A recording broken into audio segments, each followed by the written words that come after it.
بسم اللہ الرحمن الرحیم۔ میرے دل میں یہ آیا کہ یہ ملک اسلامی ملک ہے، اسلامی جمہوریہ پاکستان، تو کیوں نہ ان کے جو وزراء ابھی موجود ہے، جو وزیر اعظم رہ چکے ہیں، تو ان سے قرآن کریم کی تلاوت سنتے ہیں۔ قرآن کا سیکھنا تو لازمی ہے، کیونکہ نماز ہم پڑھتے ہیں تو نماز میں حکم یہ ہے فقرؤ ما تیسر من القرآن، کہ قرآن کا کچھ حصہ پڑھنا ہے۔ تو شروع کرتے ہیں۔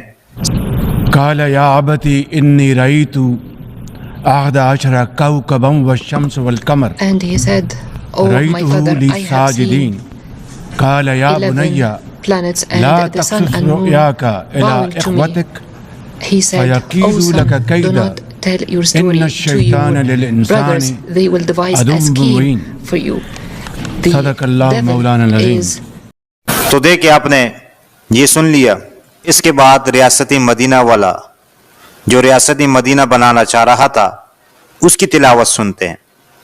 اس کی تلاوت ایاک نعبد و ایاک نستعین کے علاوہ تو مجھے نہیں ملی۔ بسم اللہ الرحمن الرحیم۔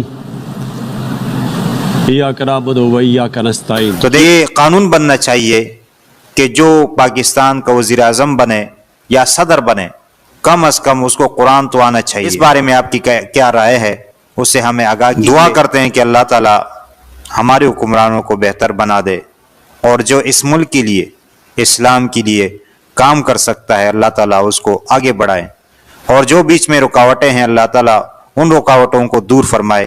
آمین ثم آمین یا رب العالمین۔